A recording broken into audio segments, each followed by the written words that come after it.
Good morning. I have just woken up and I had a wonderful sleep.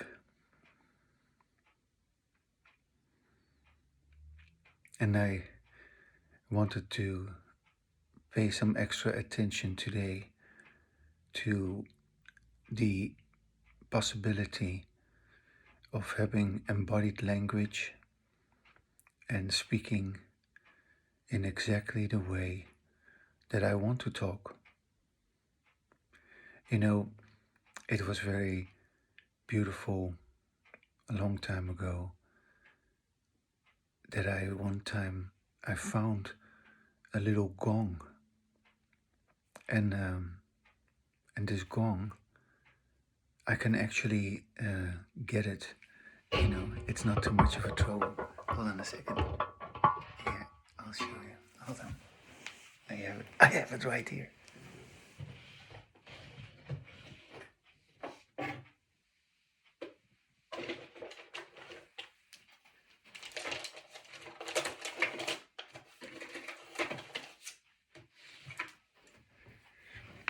Here, I have this gong.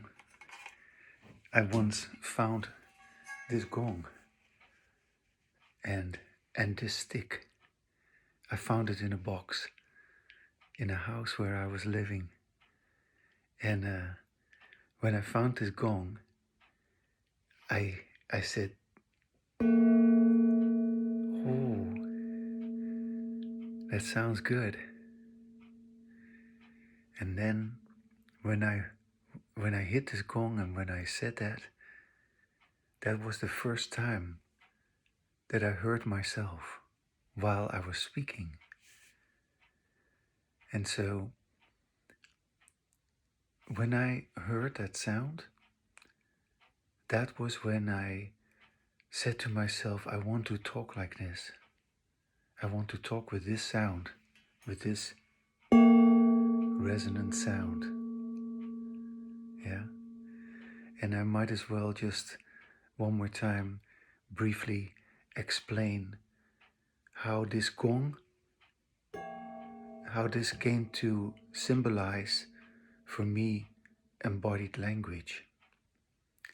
Because when I hear this gong, I feel so, calm, so soothing. That's my association. Of course, other people can have other associations. I've demonstrated this gong to many people, and some people found that gong kind of creepy because to them it was associated with a storm or something. Like these chimes that you sometimes hear. When these chimes start clanging around, then it becomes stormy, and people have been in areas where where storm was ravaging and tornadoes, and then they may not have a good a good association with this gong.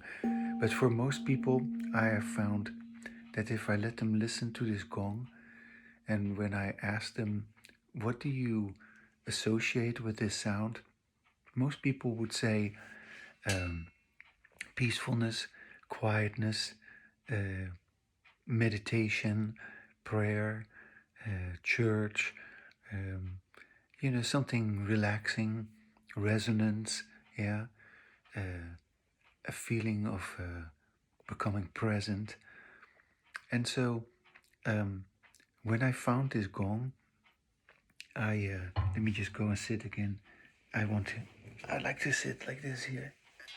I'll continue further with it. Yeah. So when I found this gong, I said, this is how I want to sound when I speak.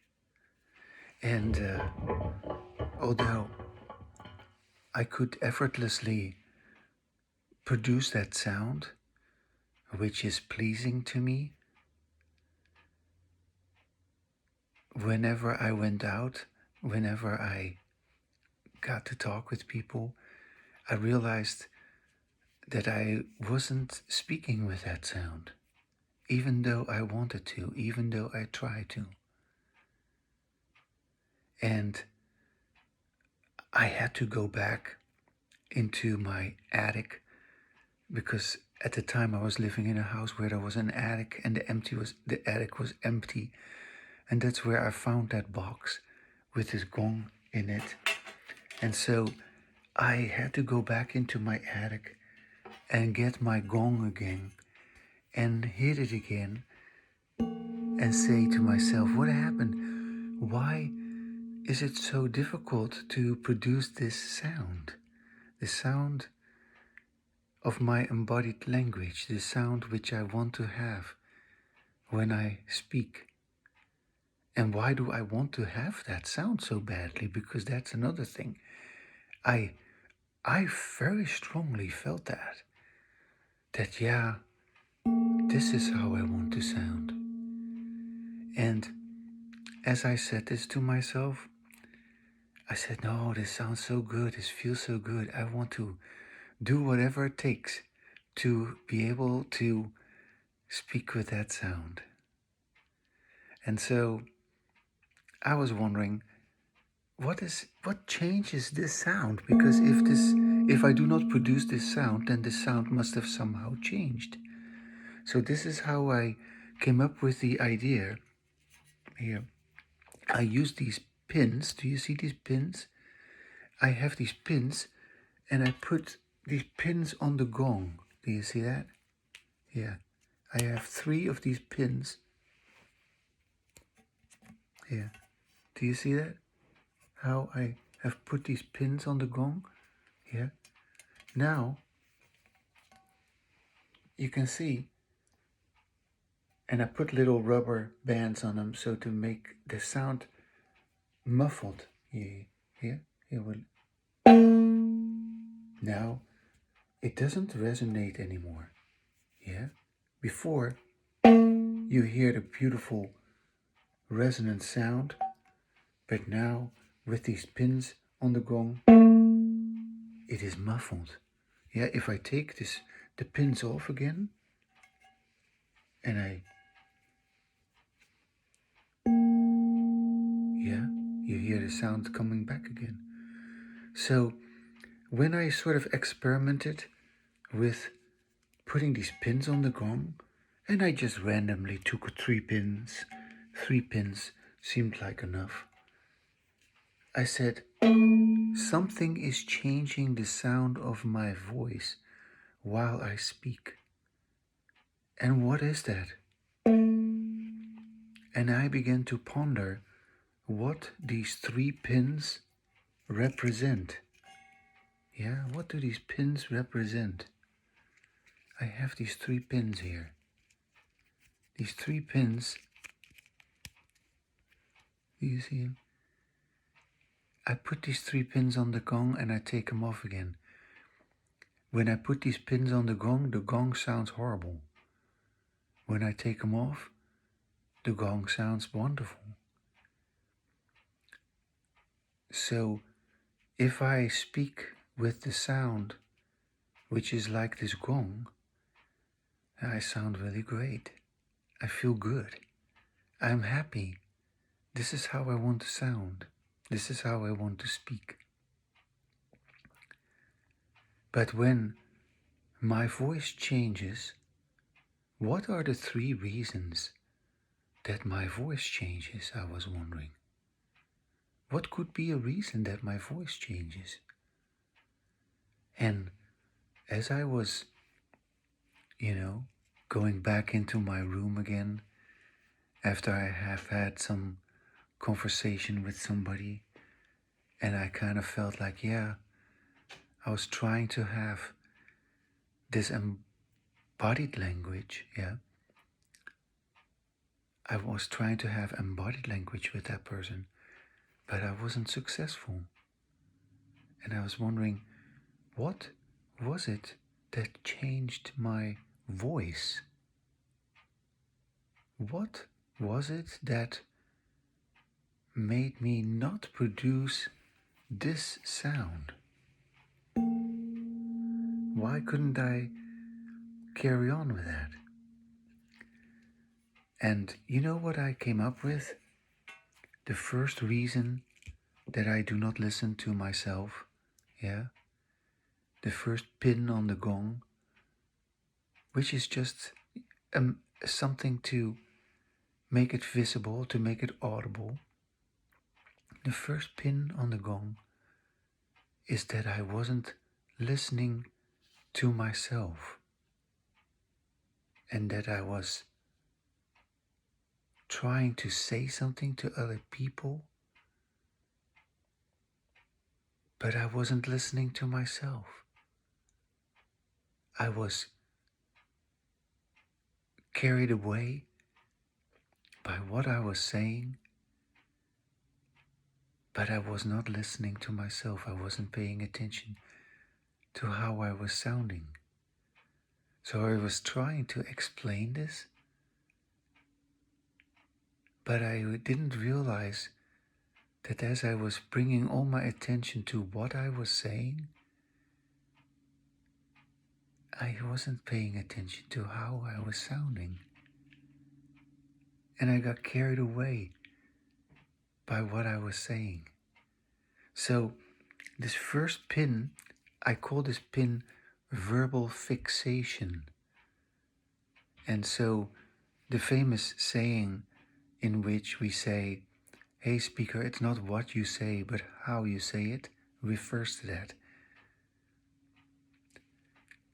I realized oh, so I wasn't listening to myself because I was trying to put more energy into what I was saying, into the content. I was verbally fixated. I wasn't paying attention to how I was feeling while I was speaking. And so how I am feeling while I'm speaking, that is actually what listening is. So that's one pin. The second pin, because I kept going back again to people, because I had found this gong and I wanted to explain to them how wonderful it is to hear myself, to speak and to hear myself, to have embodied language. How pleasant that is, how joyful that is, how relieving that is. Because it's very clear that nobody engages in this. Nobody. Did I discover this? I was doubting like crazy, is it really true? But yes, every time I went back to this gong, I said to myself, yes, it is true. I can sound like that without any effort, without any exercise. I can always sound like that. And yet, I kept being carried away by what I was saying. And I kept putting a pin on the gong. Yeah. I kept preventing myself from producing that sound, which sounded so good during my conversations with others. So I had found the first key is that I was carried away by what I was saying. The second one was that I was being busy with others. I was outward oriented. I was on guard. I was afraid. I was feeling threatened. And so when you are trying to, with your conversation, when you're trying to impress others, you try to persuade them, you try to dominate them, you try to get the attention, you try to be understood. You try all kinds of things while you are speaking. You try to make yourself clear. You are busy with others. You are outward oriented. So outward oriented means that you are actually also being on guard. Because if you are not on top of it, if you're not, ready to react, ready to then people will lose their attention. And so this outward orientation is really important because you're always busy with others. You want to be accepted, you want to be understood, you want to be respected, but you're not listening to yourself. Wow.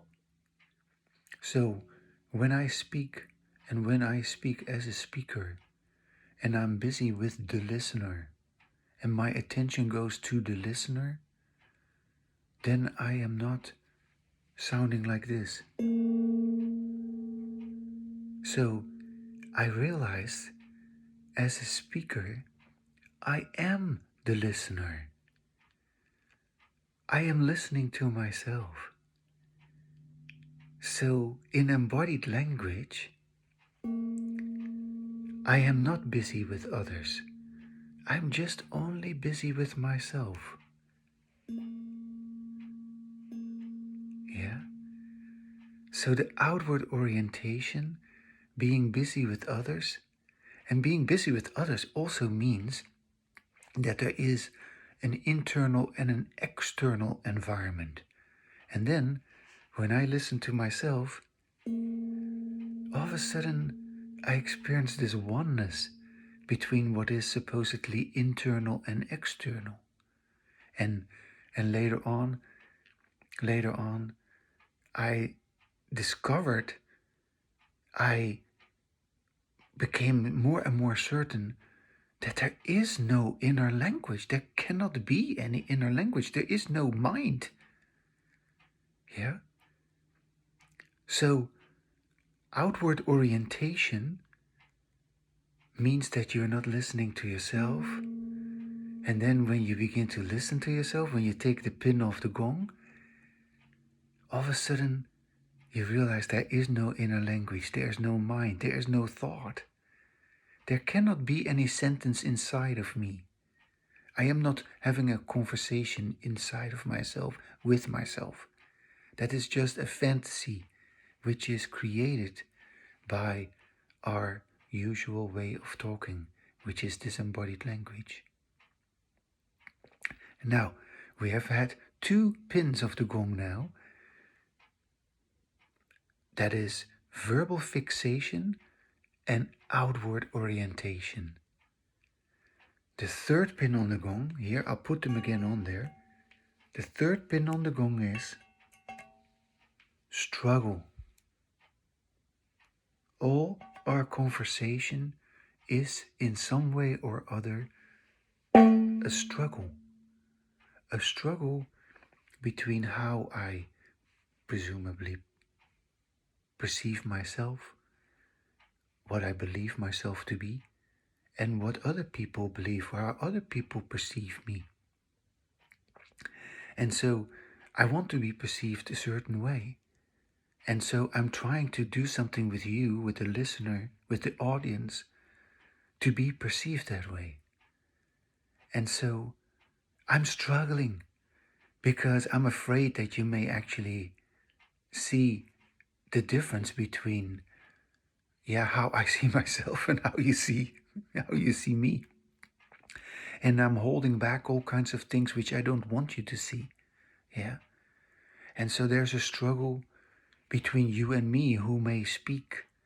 There's a struggle between us about what is important, what we need to talk about. Yeah. There's a struggle, a constant struggle. There's a struggle between supposedly what I feel and what I think. Yeah. And this deals again with this whole issue of inner language. And yeah, why is it that I cannot be rational? Oh, it's because I'm emotional. But wait a second. When I take these pins off the gong, yeah, I take them again off the gong. Oh, now I hear myself again. Now I sound good. Now I feel positive again. Oh, I wasn't sounding positive. So with the pins on the gong, I'm always in a negative emotional state. I'm stressed, I'm worried, I am frustrated, I'm jealous, I'm confused, I'm afraid, I feel threatened, I feel insulted, I feel hyped up.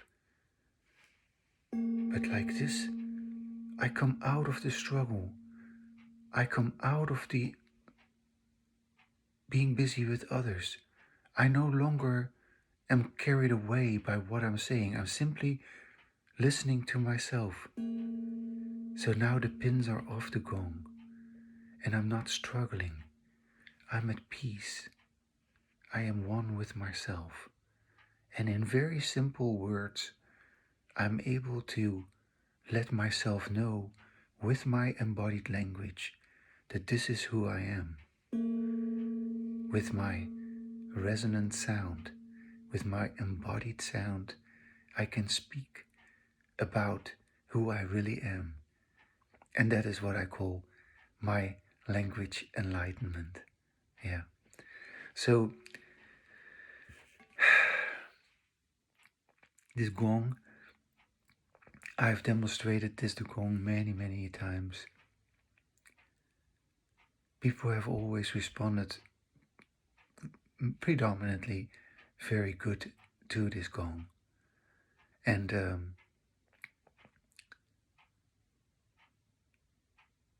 once people begin to listen to themselves and begin to get the concept that listening to yourself is actually more important than listening to others. Because if you're listening to others without realizing that you're not listening to yourself, you are actually not really listening to others. You are just pretending to be listening to others. You were made to listen to others. Yeah? And yes, our disembodied language is based on fear, is based on punishment. So if you do not pay attention to the teacher, if you do not pay attention to how you're supposed to be, you are being punished. And we were continuously punished if we were not engaging in disembodied language. And yes, you were also punished if you had the courage or the spontaneity, or if you perhaps had the drama, the conflict, the problems due to which you were trying but failing. You were trying to engage in embodied language. Yeah. So there is disembodied language, which is, you could say, carried out by people who, there's disembodied language that is happening with people who are feeling quite good, dominating other people, oppressing other people, being on top of other people, telling other people what to do. Yeah. The bottom line is, of course, in reality, they do not feel good about it. They just don't know that they do not feel good about it. If they were to listen to themselves, if they were to hear their own sound, they would realize, like, wow, I never speak with this sound, just like everybody else. But since they get to call the shots, so to speak, since they get to be the boss, since they can boss people around, since they also in the dominance hierarchy in the society, they become, I don't know, important, powerful, famous. Yeah, they get to enjoy what it is like to dominate other people, to be important. Whereas other people, and so they produce disembodied language, and other people, they produce disembodied language, yet they would love to not have disembodied language, but they do not know it. They would love to have embodied language, but they do not know what it is. They do not know how to get to it. They do not know that it has to do with listening to themselves. So then they produce disembodied language with all their complaints, with all their problems, with all their frustrations, with all their, dissatisfaction and their jealousy, etc., etc. Everything negative, yeah. Anyway, disembodied language is always negative. And yeah, as long as these pins are on the gong, as long as we are fixating on what we are saying, we're just verbal acrobats. We get carried away by what we say. And yes, we're trying to impress each other. We are trying to, I don't know, make it seem as if we're doing this, but we say one thing and we do something else. Yeah.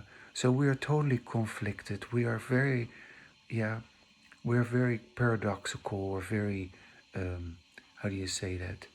Um, illogical. Yeah. We are, I cannot find the word, sorry. uh, we are just not consistent. Yeah. Um, and so this is how we sound. Yeah. Our sound. How do we sound when we speak? Our sound is horrible. We do not feel alive. And we cannot come alive in disembodied language. We are held back. We're uptight. We are guarded. We are defensive. We are constantly, yeah, uptight, frustrated. And there's no energy. So going into embodied language means taking off these pins, letting go of what we're saying. So, okay, so I'm now listening to myself. Oh yeah, and I am not busy with other people. I'm busy with myself. I'm listening to myself. Oh yeah, I'm not struggling. I am just listening to myself. It's just me who's talking with me. I'm not trying to get anyone's attention. I don't need to struggle with myself to hear myself. Oh, yes. This is who I am. This is how I've always been when I feel at ease, when I feel relaxed, when I am true to myself, when I speak my own truth, which is my language enlightenment.